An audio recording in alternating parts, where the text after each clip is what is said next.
Explainer. पुरानी pension पर सरकारी कर्मचारियों ने क्यों दी हड़ताल की धमकी? जानिए पूरा मामला। NPS versus OPS. कई राज्य सरकारों ने पिछले दिनों ओपीएस को बहाल कर दिया है। इसके बाद दूसरे राज्यों के कर्मचारी और केंद्रीय कर्मचारी भी पुरानी पेंशन को लागू करने की मांग कर रहे हैं। ओपीएस को लागू नहीं करने पर हड़ताल पर जाने की चेतावनी दी है। What is NPS? केंद्रीय कर्मचारियों समेत कई राज्य सरकारों के कर्मचारी पुरानी पेंशन योजना ओल्ड पेंशन स्कीम को फिर से लागू करने की मांग कर रहे हैं। अब उत्तर प्रदेश सरकार के कर्मचारी नेशनल पेंशन स्कीम एनपीएस लागू होने से खुश नहीं है। उनकी मांग है कि ओल्ड पेंशन स्कीम ओपीएस को फिर से लागू किया जाए। सितंबर 2023 से देश भर में अलग अलग राज्यों के सरकारी कर्मचारी अपनी मांग को लेकर प्रदर्शन कर रहे हैं। पिछले हफ्ते असम में कई दफ्तरों के बाहर सरकारी कर्मचारियों की तरफ से प्रदर्शन किए गए। राजधानी दिल्ली में किया गया चौथा बड़ा प्रदर्शन पिछले साल नवंबर में केंद्र और राज्य सरकारों के हजारों कर्मचारी और पेंशनर्स दिल्ली के रामलीला मैदान में जमा हुए। इन लोगों ने केंद्र सरकार से पुरानी पेंशन योजना ओपीएस को तुरंत वापस लाने की मांग की। यह पुरानी पेंशन को फिर से लागू करने के मामले पर राजधानी में किया गया चौथा प्रदर्शन था। दूसरी तरफ रेलवे के कई कर्मचारी संगठनों ने भी चेतावनी दी है कि यदि पुरानी पेंशन योजना ओपीएस को लागू करने की मांग नहीं मानी गई तो वे 1 मई से देश भर में ट्रेन सेवाएं बंद कर देंगे। एनपीएस के खिलाफ क्यों है सरकारी कर्मचारी? पुरानी पेंशन योजना ओपीएस को बहाल करने की मांग कर रहे संगठनों के अनुसार जनवरी 2004 के बाद सरकारी नौकरी करने वालों को रिटायरमेंट के बाद की जिंदगी की चिंता है। उनका कहना है कि नई पेंशन योजना एनपीएस के तहत हर महीने तनख्वाह से 10% पैसा काटना ठीक नहीं है। एनपीएस में कर्मचारी 10% पैसा पेंशन फंड के लिए देता है और सरकार 14% पैसा देती है। कर्मचारियों का यह भी तर्क है कि सरकार के पास कर्मचारियों की सही संख्या का रिकॉर्ड नहीं है, इसलिए कई बार सरकारी कर्मचारियों के फंड में पैसा जमा नहीं हो पाता। रिटायरमेंट के बाद मिलने वाली पेंशन इसी फंड पर निर्भर करती है। एनपीएस में महंगाई भत्ता डीआर नहीं मिलता। ओल्ड पेंशन स्कीम क्या है? पुरानी पेंशन योजना ओपीएस को 1950 के दशक में शुरू किया गया था। योजना के तहत रिटायरमेंट के बाद कर्मचारी को हर महीने आखिरी मिलने वाली बेसिक सैलरी का 50% पेंशन के रूप में मिलता है। इसके अलावा रिटायरमेंट पर या पिछले 10 महीनों की इनकम का औसत जो भी ज्यादा हो उस पर महंगाई भत्ता डा भी मिलता था। इस फायदे को लेने के लिए सरकारी नौकरी में कम से कम 10 साल पूरे करने जरूरी थे। इस योजना में कर्मचारियों को किसी प्रकार का पैसा जमा नहीं करना पड़ता था और मिलने वाली पेंशन पर टैक्स भी नहीं लगता था। सरकार की तरफ से साल 2003 में ओपीएस बंद कर दिया गया। हालांकि इसे लागू 1 अप्रैल 2004 से किया गया। यहाँ बहाल की गई पुरानी पेंशन योजना राजस्थान, छत्तीसगढ़, झारखंड, पंजाब और हिमाचल प्रदेश जैसे कुछ राज्यों ने इसे वापस लाने की घोषणा की है। पश्चिम बंगाल ने कभी भी एनपीएस लागू नहीं किया। हर महीने मिलने वाली पेंशन से रिटायरमेंट के बाद जिंदगी भर कमाई का एक पक्का जरिया मिल जाता है। पुरानी पेंशन योजना का सबसे बड़ा फायदा यह है कि इसके लिए कर्मचारियों की तनख्वाह से किसी तरह का पैसा नहीं काटा जाता, जिससे उनकी आर्थिक स्थिति पर बोझ कम होता है।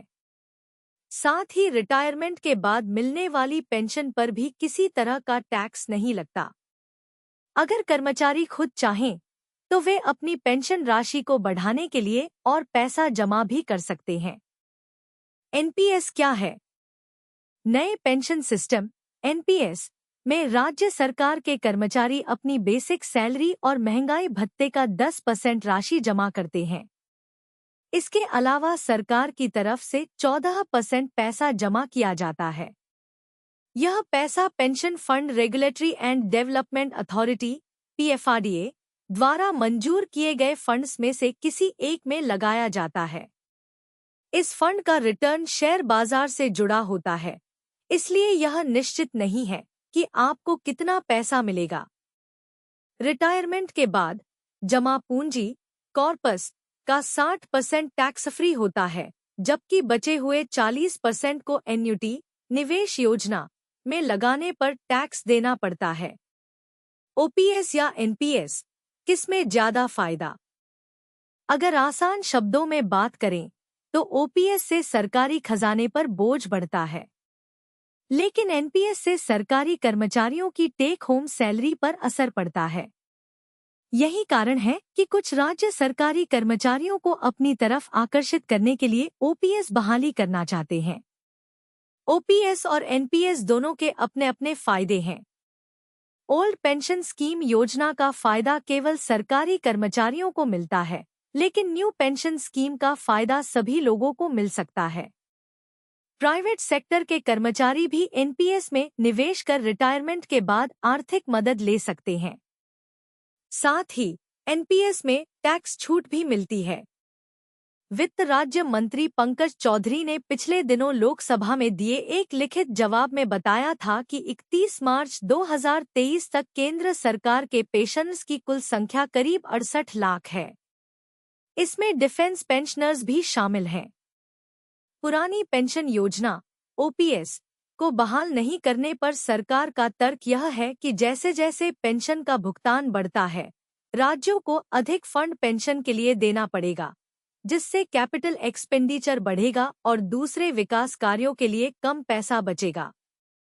होली से पहले नगर निगम कर्मियों को मिले वेतन व पेंशन। कानपुर नगर निगम कर्मचारी संघ के बैनर तले कर्मचारियों ने मंगलवार को महापौर प्रमिला पांडेय व मुख्य वित्त लेखाधिकारी कृपानंद शुक्ला से उनके कार्यालय में मुलाकात की।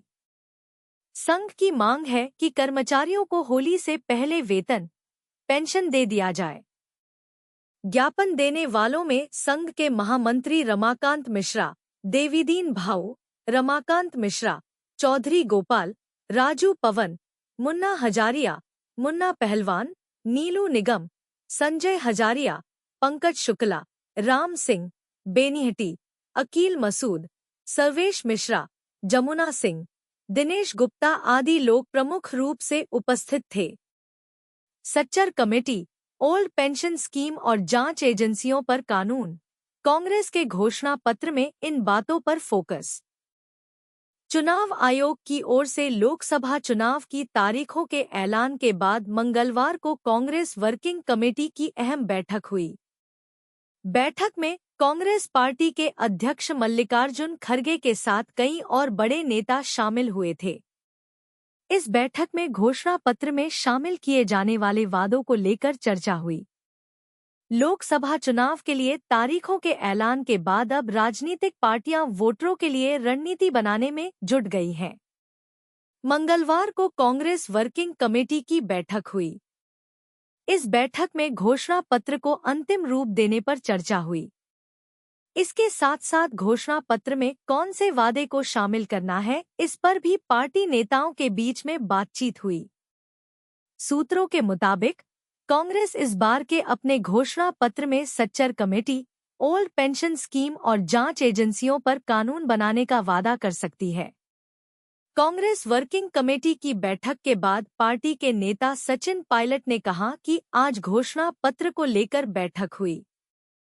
हमने अनेक मुद्दों पर चर्चा की है और जो गारंटी मल्लिकार्जुन खड़गे और राहुल गांधी ने बार बार बोला है, उसे हमने एक अमलीजामा पहनाने का काम किया है। उन्होंने कहा कि कांग्रेस वंचित वर्गों के लिए समर्पित है। हम अपने घोषणा पत्र में देश के हालात के बारे में भी लोगों को बताएंगे। हम बताएंगे कि आने वाले समय में जब इंडिया गठबंधन जीत कर आएगी तो किस प्रकार से अर्थव्यवस्था, किसान, बेरोजगार और नौजवानों के लिए काम करेंगे। SC/ST वर्ग के लिए स्पेशल बजट का कर सकती है वादा।